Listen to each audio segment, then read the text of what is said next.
오늘 우리가 읽은 사무엘하 10장의 말씀은 2절에 다윗이 내가 나하스의 아들 한온에게 은총을 베풀되라고 말했듯이 앞장인 9장의 주제인 은총이라는 같은 주제로 시작되고 있습니다. 하지만 결과는 정반대로 나타납니다. 우리는 사무엘하 9장에서 사울의 손자 요나단의 아들 무비보셋에게 다윗이 하나님의 은총을 베푸는 장면을 보았습니다. 무비보셋은 다윗을 통해 값없이 베풀어 주신 하나님의 은총을 감사히 받아 누렸습니다. 하지만 다윗이 베풀고자 하는 은총을 암몬 왕 한온은 배척합니다. 배척한 것만이 아니라 그 은총을 전해주기 위해 보낸 다윗의 신하들을 욕보이고 다윗을 모욕합니다. 이것을 구속사적으로 본다면 예수 그리스도를 배척하고 그의 보냄을 받은 종들을 모욕하는 것과 같은 의미입니다. 결국 하나님의 은총을 배척함으로 인해 다윗은 암몬과 전쟁을 하게 되는데 은총을 배척한 자는 멸망을 당하고 마지막 절의 19절에 이스라엘과 화친하고 섬긴 자들은 구원을 얻게 된다는 점을 분명히 보여주고 있습니다. 이스라엘과 암몬은 대대로 적대 관계에 있었습니다. 하나님께서는 신명기서 23장 3절에 암몬 사람은 영원히 여호와의 총회에 들어오지 못하리라고 말씀하셨습니다. 왜냐하면 암몬은 이스라엘이 출애굽할 당시 요단 동편 모압 평지에서 그들을 대적하고 발람에게 뇌물을 주어서 이스라엘을 저주하게 하려 했기 때문입니다. 나하스가 다윗에게 어떤 은총을 베풀었는지는 성경에 나와 있지 않지만 다윗이 사울에게 쫓길 때 도와주었거나 왕위에 등극할 때 축하 사절을 보냈을 수도 있다고 추측해 볼 수 있습니다.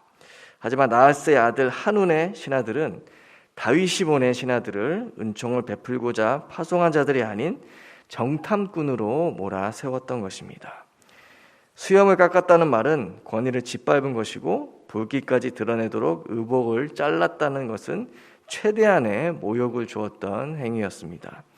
다윗은 그렇게까지 모욕당한 신하들이 크게 부끄러워했기 때문에 일부러 자신도 보러 가지 않았고 백성들에게도 보이고 싶지 않았을 것입니다. 그래서 너희는 수염이 자라기까지 여리고에서 머물다가 돌아오라고 지시했던 것입니다. 하나님의 은총이 변해서 분노로 바뀌는 순간이었을 것입니다. 다윗이 보낸 신하를 모욕하는 것은 다윗을 모욕하고 또 이스라엘을 모욕했던 행위와 같은 것이었습니다.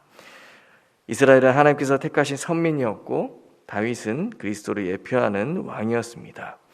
그렇게 하나님께서도 그분의 은총을 거역하는 암몬을 가만두실 리가 없었습니다.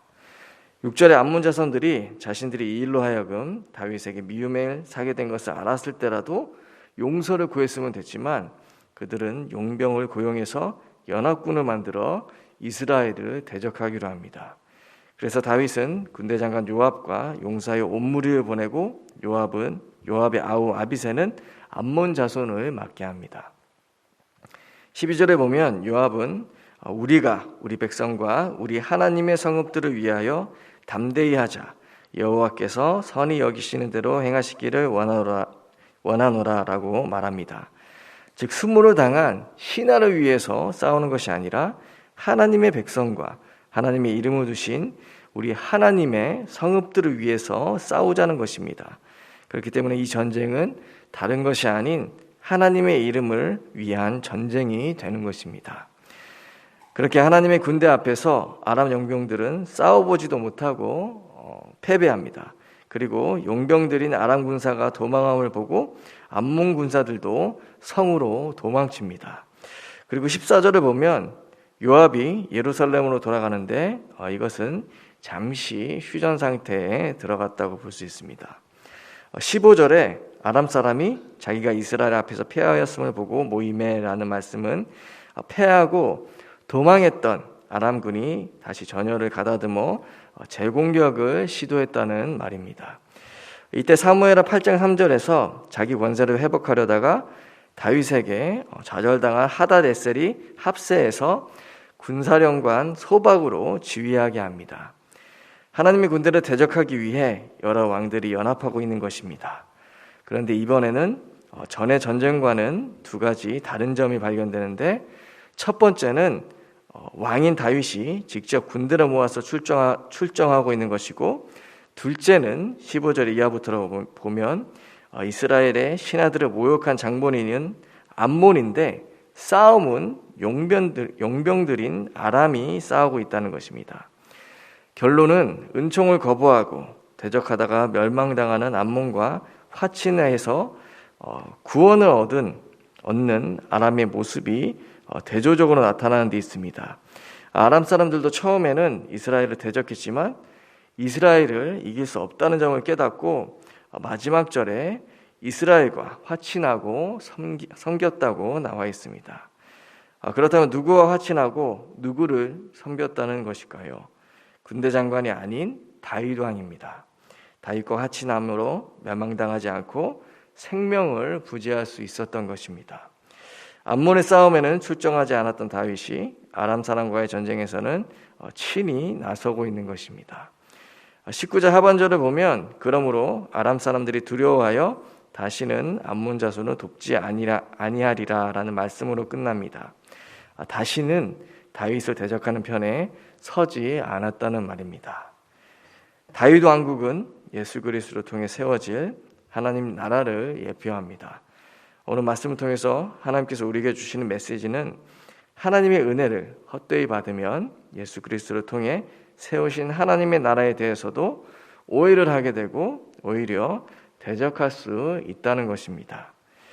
모든 것을 버리고 예수님을 따른 제자들 또한 예수님이 사람들에게 넘겨져서 죽임을 당할 것이라고 말씀하셨을 때 그렇게 하면 안 된다고 항변까지 했습니다. 제자들은 로마의 압제에서 자신들을 구원해 줄 하나님 나라를 원했던 것이지 죽고 사는 비밀을 통해 유대인만이 아닌 모든 세상에 구원이 베풀어지는 궁극적인 하나님의 나라는 알지 못했던 것입니다. 지금까지도 세상은 이 하나님의 나라를 오해하고 수치와 모욕을 주고 공격합니다. 예수님을 전하는 것 자체를 싫어합니다. 왜냐하면 그것은 자기 이익을 위해 세워야 할 자신의 나라와는 반대가 되는 나라이기 때문입니다. 다윗이 출전했을 때 승리를 얻은 것은 예수님이 재림하실 때 모든 나라가 결국에는 하나님 앞에 무릎 꿇고 완전한 하나님 나라가 이 땅에 임할 것을 보여주는 것입니다. 지금은 세상이 하나님의 나라를 대적하고 복음을 오해하고 교회를 공격하지만 그럼에도 불구하고 이 복음은 지금도 전해지고 있고 미련한 전도라는 방법을 통해 오늘도 구원을 얻을 사람을 하나님께서는 모으고 계십니다. 그렇게 우리 또한 세상이 원하는 자신의 이익을 위한 자신의 나라, 세상의 나라를 원하고 있는지 아니면 구원을 위한 하나님의 나라를 세워가고 있는지 오늘 말씀을 묵상하며 돌아봐야겠습니다. 그렇게 될 때 우리는 하나님께서 주시는 은혜를 헛되이 받지 않고 그 은혜를 은혜로 받을 수 있습니다. 나의 이익에 따라 계산하게 되면 남이 베푸는 호의 또한 자신에게 올무가 되어 피해가 되지 않을까 하는 걱정에 사로잡혀서 계산하게 되고 오해를 하게 되고 오히려 그 호의를 배척하게 됩니다. 그것이 암몬 왕 한운이 행했던 죄악이었습니다. 세상은 자신의 이익을 위해서 호의를 베풀어도 거절하고 모욕하고 공격할 수 있지만 우리는 나의 이익이 아니라 남의 구원을 위해서 사는 자들입니다. 그렇게 살아갈 때 하나님께서는 오늘 말씀과 같이 복음을 대적하는 모든 것을 무너뜨리고 구원의 일을 이루시고 우리의 삶의 현장에서 하나님의 나라를 세워주실 것입니다.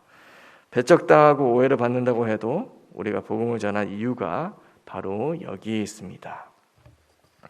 오늘은 거룩한 주일입니다. 하나님께서는 오늘 주시는 말씀을 통해서 추석 명절 동안 우리의 가문과 가정에 베푸실 하나님의 은총을 부어주실 것입니다.